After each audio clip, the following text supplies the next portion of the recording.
Good morning, and a warm welcome to your show, Sunny Mornings, Venice Beach. I'm your host, Melissa, and it's Tuesday, July 21st. You'll be interested to know, 57 years ago, today, in 1969, Neil Armstrong stepped onto the lunar surface as part of the Apollo 11 mission, calling it a small step for humanity. This achievement marked a defining milestone in human exploration, proving that crewed spaceflight could reach other worlds and inspiring generations. So now you know. And now, it's time for the Surf Report. Tuesday at Venice Beach. This morning, it's looking clean with waves at 2 to 3 plus feet. Conditions should hold steady until around noon when they shift to 3 plus feet. Winds are currently sideshore at 3 miles per hour, but will pick up to onshore at 6 miles per hour by midday. Best time to ride is at 8 a.m. with the 2-foot outgoing low tide when the southwest swell is 2 feet at 16 seconds and the sideshore wind is 3 miles per hour. The first low tide on Tuesday will be 2 feet at 8:45 a.m., followed by a 5-foot high tide just before 4. The nearshore buoy at Santa Monica Pier reads 73 degrees for the water temperature. Conditions remain clean with 3 plus feet of surf on Wednesday, ideal for morning sessions. Thursday sees similar size but shifts to fair conditions as the day progresses, with a consistent 3 plus feet. Friday holds steady with a slight increase to 3 to 4 plus feet, maintaining fair conditions throughout the day, making it the best option for the period. This morning, there's patchy fog, and it feels like 70 degrees with 5 mile per hour wind. The sunset will take place at Ago 2, and it will rise again tomorrow at 5:58. It looks like we're in for some patchy fog before 11 a.m., then mostly sunny skies with a high near 77, and a breezy south-southwest wind around 10 miles per hour with gusts up to 20. If you're inland, it will hit a high of 77. Tonight, expect partly cloudy skies with a low around 68 and a moderate southwest breeze around 10 miles per hour with gusts up to 20. Looking ahead in the weather, Wednesday will be sunny with a high near 76 and a southwest wind of 5 to 15 miles per hour. Thursday through Saturday remain sunny with highs near 78 and nights, mostly clear to partly cloudy with lows around 69. Bonjour, food enthusiasts. This podcast is brought to you by Versailles Cafe and Pastries in Encinitas. Nestled on El Camino Real South, just north of Encinitas Boulevard, this cafe is a haven for culinary delights. Indulge in their amazing Eggs Benedict or their gluten-free crepes.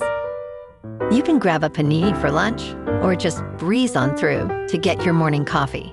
They are open every day from 8 to 5. So stop on by and don't forget to tell them Sunny Morning sent you. In local news, members of the public have until July 26 to submit their applications for L.A. County's first Ethics Commission. The commission is designed to act as a watchdog over local government, overseeing laws related to campaign finance, lobbying, and conflicts of interest. L.A. County aims to reflect its diverse communities through a multilingual ad campaign, selecting 7 members who will meet at least 6 times a year. These members will dedicate approximately 5 to 20 hours a month and receive $250 for each meeting, plus reimbursements for official expenses.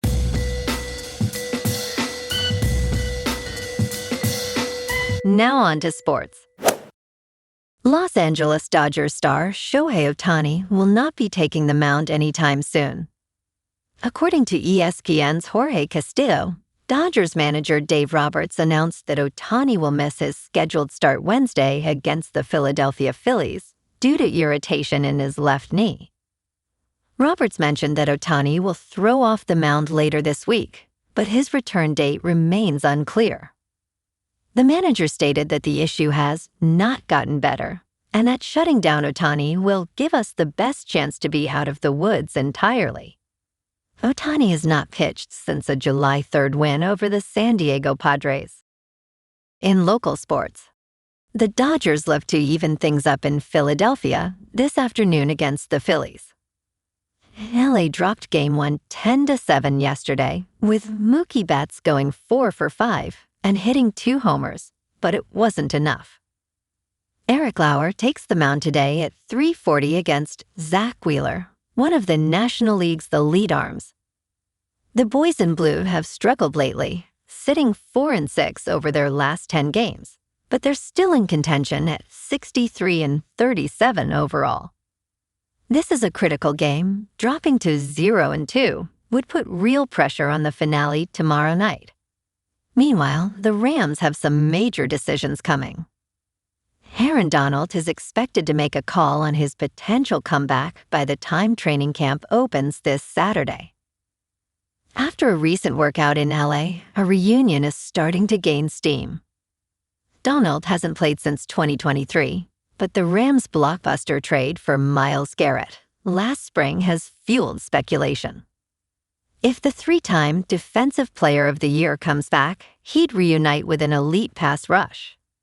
Also on the calendar, the Rams are revealing 2 new alternate uniforms on Wednesday, giving fans a fresh look ahead of the season.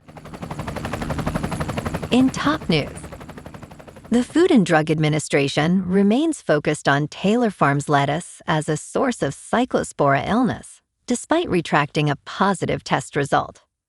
The agency announced that a previous test identifying the parasite in lettuce from Taylor Farms to Mexico was deemed a false positive. The FDA continues to recommend not eating iceberg lettuce from Taylor Farms, as products were sold at Taco Bell locations in 5 states and distributed in 27 states. Over 1,600 confirmed cases of Cyclospora have been reported, with 94 individuals hospitalized. Health officials stress that cooking produce to 158 degrees Fahrenheit and thoroughly washing it can reduce infection risk. In business news, cheap Chinese artificial intelligence models could actually be a boon for NVIDIA, Micron, and other chip stocks. Moonshot AI's Kimi K3 may encourage a surge in enterprise workloads, providing a long-term tailwind to chip demand. The emergence of low-cost Chinese artificial intelligence has reignited the debate over the substantial amounts of money that companies are spending on memory components and compute power. However, this development is not necessarily negative for United States semiconductor heavyweights, whose shares have soared due to strong demand for expensive artificial intelligence hardware, according to some analysts. They believe these chip companies may benefit even as artificial intelligence costs decrease. In crypto movement, Bitcoin is up 1% to about $65,000. Ethereum is up 2.5% to just over $1,900. And XRP is up 2% to $1.12. Moving on to a more local vibe. In our community spotlight on health and wellness, we are working with a national Pilates studio to bring you some free classes, so listen up. Check out Club Pilates, with several locations in the San Diego area. Pilates presents a comprehensive wellness approach, cultivating strength, reducing tension, and elevating mental well-being. Scientific research affirms its benefits. So now you can check out Club Pilates for a free class, with locations in Encinitas, Solana Beach, Oceanside, La Jolla, and more. Just be sure to tell them Sunny Morning sent you by. And now, back to the show. Let's talk tech. Anthropic can finally start cutting checks to a group of authors and book publishers that sued the artificial intelligence lab over copyright infringement. A federal judge gave final approval on Monday of Anthropic's landmark settlement of $1.5 billion in a class action copyright lawsuit. Judge Arisli Martins-Olgan signed off on the settlement after Judge William Alsup ruled that Anthropic illegally downloaded and stored millions of copyrighted books. While the settlement is believed to be the largest in U.S. copyright law history, many authors still do not view it as a win. Other judges are free to reach their own conclusions in ongoing lawsuits against companies like Google and Meta. And in entertainment news, Prime Video's latest 8-part action series has quietly outperformed its biggest new shows of 2026. While buddy comedies often feature male duos, female pairs are now stepping into the spotlight, with Ride or Die being a standout. This series stars Hannah Waddingham and Oscar winner Octavia Spencer, showcasing them as action stars. With Ride or Die scoring an impressive 96% on Rotten Tomatoes, it has distinguished itself in a crowded streaming landscape. The heart of the show lies in the authentic friendship between the leads, making every mission feel relatable and engaging. It combines action, humor, and heartfelt dynamics, proving memorable beyond typical genres. Well, alrighty folks, it's time for the quote of the day. And today, our quote comes from the British author and philosopher Aldous Huxley. And he said, "Experience is not what happens to a man. It is what a man does with what happens to him." And that's a wrap for this morning. You can check out our Instagram, YouTube, and TikTok for some captivating aerial videos with local news and the surf reports. Have an amazing day, my good friends. We'll see you tomorrow with another episode of Sunny Mornings Venice Beach.